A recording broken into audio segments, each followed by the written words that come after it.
the man who held the reins of Elvis Presley's career, the brain behind the million-dollar contracts, the guy many fans blame for the King's downfall, dies alone, sick, in Las Vegas, far from Graceland, and surrounded by mysteries that began long before he ever met Elvis. Today, we're going to dive into the final hours of Colonel Tom Parker's life, understand what really killed the man who directed Elvis's path, and why, even today, his name splits fans between show business genius and villain who exploited the king. If you love Elvis, stay with me until the end, because there are details here that usually only show up in deep biographies and old newspaper archives. Of course, Ira. Here is a deeper, more refined version, rich in detail and with an engaging rhythm, designed for 5 minutes of continuous narration with no scene breakdown and no sources, just pure, fluid, educational, and intriguing text. He was born Andreas Cornelis van Kuijk in a small Dutch town, far from the American glamour he would one day dominate. As a young man, he was known for being restless, ambitious, and able to observe people with an almost uncomfortable sharpness. Those who lived around him used to say he could read intentions, as if he were able to predict desires and behaviors. But behind that talent, there was something bigger, a deep need for reinvention. It was that need that led him to leave the Netherlands abruptly and slip into the United States quietly, discreetly, and without authorization. Once the border was behind him, he decided to be reborn. He would never again be Andreas. From then on, he would be Tom Parker, a simple American name with no roots, no past. And it's in that reinvention that the myth begins. The young Parker found in the world of circuses and traveling fairs the perfect place to grow. There, everything was about impact, about grabbing attention, about turning curiosity into money. He learned to create illusions, he learned to sell promises, and he also learned that a good artist can be manufactured as long as they have the right image, the right appeal, and a firm hand guiding them. That knowledge would follow him for the rest of his life. In the 1940s and 50s, Parker was already known as someone who could make crowds rain down wherever he got involved. He worked with country singers, helped elevate names like Eddie Arnold and Hank Snow, and understood, better than almost anyone, the radio system, contracts, variety shows, and live performances. Whatever he touched grew, and that created an almost magical aura. Parker didn't just manage artists, he created stars. But nothing prepared him for the encounter that would change his life and also change the history of world music. When Parker met Elvis, he saw much more than a talented kid. He saw the opportunity to turn someone into something completely new, a phenomenon capable of crossing every cultural frontier. It wasn't just the voice, it wasn't just the charisma, it was the perfect combination of youth, style, boldness, and instinct. And Parker knew exactly what to do with that. He took over Elvis's career with a firm grip. He didn't just negotiate a big contract with RCA, he planned the narrative, the image, the steps, the impact. In a short time, Elvis went from anonymity to being the most recognizable face in America. Parker knew how to orchestrate a spectacle. He knew how to use television, how to turn a performance into a national event, how to turn music into a global commodity. And in the process, he became the most powerful manager in the industry. But when someone rises too high, sooner or later they start to feel the weight of their own ambition. With Elvis at his peak, Parker made decisions that many consider visionary, while others see them as strategies of exploitation. He pushed Elvis into a huge string of movies, light, profitable, and designed to sell tickets and merchandise, not to develop his artistry. Those choices shaped Elvis's image in the 1960s and, for many critics, limited his artistic evolution. At the same time, Parker's management style was almost absolute. He centralized decisions, filtered opportunities, and controlled contracts with an iron fist. Nothing happened without his approval. And that generated tension, especially when Elvis began to feel the weight of living inside a machine run by the Colonel. But Parker's real decline didn't begin with Elvis. It began after Elvis. With the King's death in 1977, the music world was in shock. And Parker, who for decades had seemed invincible, faced his greatest storm. Elvis's estate started to review contracts, question percentages, and investigate financial decisions. Documents revealed that Parker was receiving far more than the market standard, and that he had disproportionate influence over every aspect of Elvis's career, including decisions that would later be considered harmful. It was during this period that the Star Maker began to fall. He lost ground within Elvis Presley Enterprises, was pressured legally, and had to accept agreements that drastically reduced his earnings and his participation in Elvis's legacy. From that moment on, he retreated to Las Vegas, the city he had always loved, built of lights, gambling, noise, and nightlife. Only now he walked along the same streets without the same glow.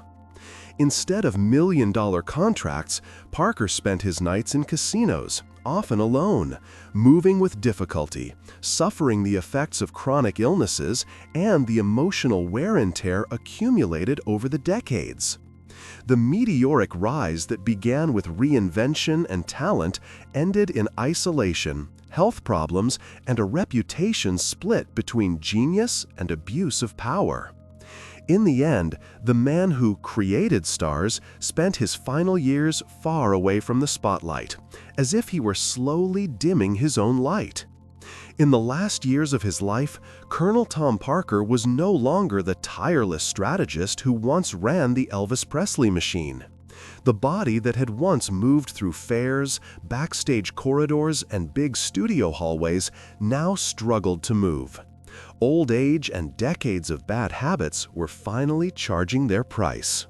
Diabetes, gout, circulatory issues, constant pain, limited mobility, all of these conditions built up silently, like pieces of a puzzle that announced an inevitable ending. Those who saw him in Las Vegas in the 1990s described a slow, tired man who rarely smiled. He would spend hours sitting down, always with a cane nearby, wearing loose clothes, and carrying the heavy expression of someone burdened by physical pain and perhaps intimate regrets. The vitality that once made him chase deals and opportunities seemed to have vanished.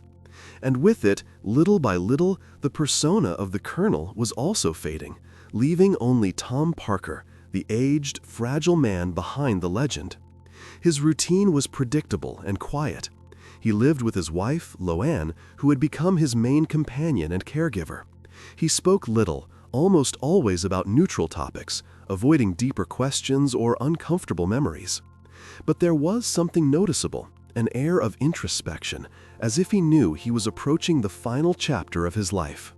On the night of January 20, 1997, the house was calm. Parker had spent the day in his usual way. No physical effort, no big conversations, just maintaining his simple rituals. He suffered recurring bouts of extreme fatigue, and it was common for him to spend long periods in his armchair, breathing slowly with half-closed eyes. Later that evening, Loanne heard a loud noise, an unusual movement coming from the living room. It wasn't like a normal stumble. It was a dull sound that instantly set off her alarm. She called out to him, expecting a quick response, maybe an "I'm fine," the way elderly people often try to play down their struggles.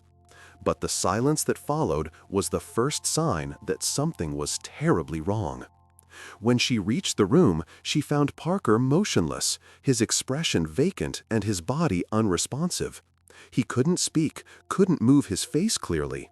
It was a classic picture of a sudden neurological event, a severe stroke that, in seconds, strips the body of its ability to obey the mind. Loanne acted quickly, calling for help and arranging for him to be taken to the hospital, but it was already clear this was a devastating attack. The ride to the medical center was urgent, but it carried a deep sense of fragility. There was no way to undo years of accumulated damage: uncontrolled diabetes, attacks of gout, a sedentary lifestyle, excess weight, and stress maintained over decades. All of those conditions had been weaving together like strands tightening a knot. Now, that knot was finally closing. At the hospital, Parker was only partially conscious. The doctors realized the stroke had been too extensive to allow recovery. Over the following hours, his condition did not improve. Even with his wife by his side, holding his hand and speaking softly to him, there was no clear response, just minimal, almost reflexive movements, with no real connection to the world around him. The night passed with the staff monitoring his vital signs. Loanne stayed in the room, silent, holding on tightly to memories of their decades together. Maybe she remembered the husband pacing the RCA corridors, or the man who negotiated deals with impressive confidence. Maybe she remembered his big laugh in the early years, long before lawsuits and scandals cast their shadow. Now, however, in front of her there was only an old, tired, fragile man. Not the Colonel, but Tom. The next morning, January 21, shortly after 10 a.m., his vital signs began to drop steadily. It was a quick, quiet process. No apparent pain, no agitation, just a body finally surrendering after many years of inner battle, physical, emotional, and psychological. And so, in Las Vegas, the man who once controlled the career of the greatest musical icon of the century quietly ended his own story. Far from camera flashes, far from controversy, far from crowds. What contributed to his death wasn't a single factor, but a combination: advanced age, chronic illnesses, a wearing lifestyle, obesity, lack of physical activity, and the weight of a life marked by difficult decisions and an intense routine that lasted for decades. His final moments were simple, human, almost humble, a deep contrast to the grand character he had played through most of his life. And in the end, the silence that filled that hospital room seemed to symbolize the end of a cycle.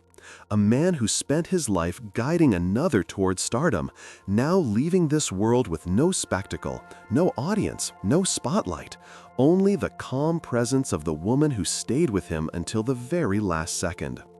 Colonel Tom Parker left this world in 1997, but his shadow is still present today, not only in history books, but especially in the imagination of those who love Elvis Presley.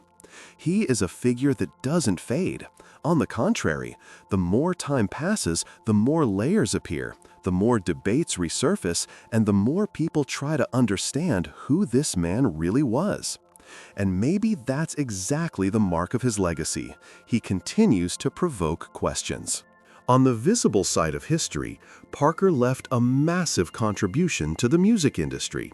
He turned Elvis into something the world had never seen before, an artist who transcended radio, television, cinema, live shows, and licensed products, a cultural phenomenon. While other managers of the time barely understood the marketing potential of a singer, Parker already saw Elvis as a global brand. He knew Elvis's face would sell everything: memorabilia, tickets, clothes, magazines, cards, figurines. This model, which today seems normal, virtually started with Parker. He helped create a career format that would be copied for decades and would directly influence modern artists, from pop stars to major country acts.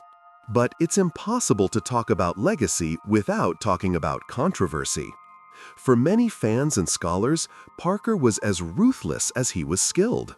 They point to his heavy contracts, the unusual percentage he demanded, and the creative decisions that, according to critics, kept Elvis from exploring bolder artistic paths. There's also the debate over the long runs in Las Vegas and the repetitive movies of the 1960s, projects that, for some, generated money but not necessarily artistic value. This is where his legacy splits. Some call him a visionary genius. Others see him as someone who sacrificed part of Elvis's brilliance in exchange for profit and control. Behind this divide lies something even more intriguing: the mystery of Tom Parker as an individual. His identity, rebuilt from scratch, and his sudden escape from the Netherlands created fertile ground for theories. Not wild, sensationalist rumors, but lines of inquiry pursued by serious biographers, driven by the void left by the lack of official explanations. The fact that he lived for decades under a false name, never regularized his situation in the country that took him in, and avoided talking about his past as much as possible, fueled questions that remain alive to this day. One of the most debated theories is the one that tries to explain why Elvis never went on a world tour. Many believe Parker was afraid to leave the United States because he didn't have legal documents and feared problems at the border. It's a pliable theory, but not completely definitive. The truth is that Elvis was an artist with enormous international demand, and yet he remained restricted to American stages. That absence of global tours created one of the biggest what-ifs in music history.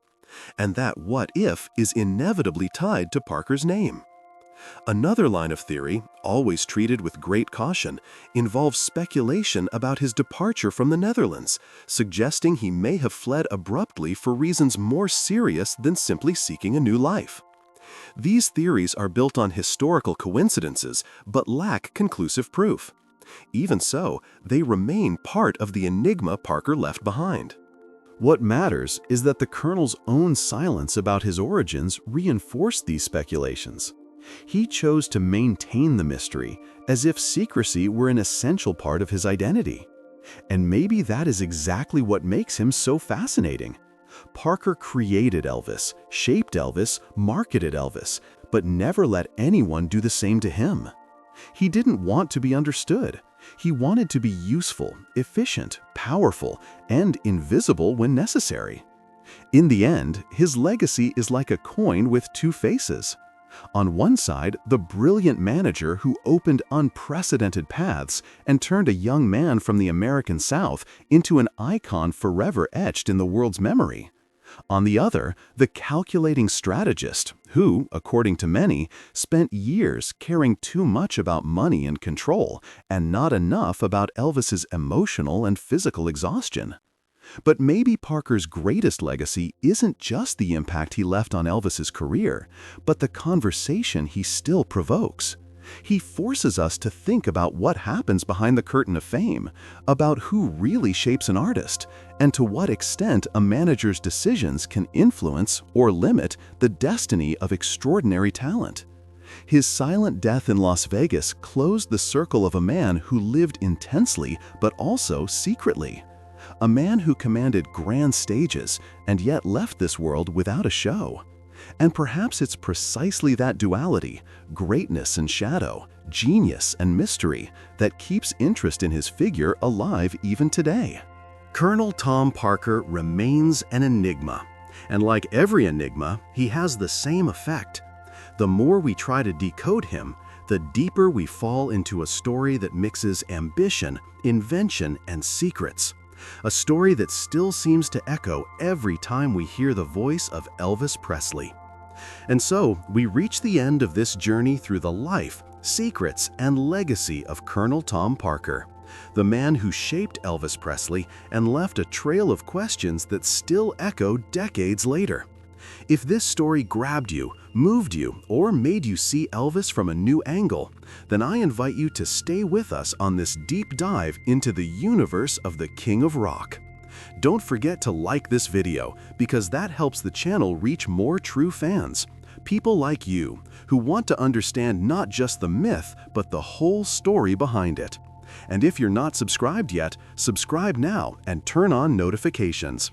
Here you'll always find serious, well-researched content made with care for everyone who loves Elvis Presley and everything connected to his journey. And of course, share this video with other fans. That friend who knows all the songs, that relative who still has the old records, or that person who loves powerful stories.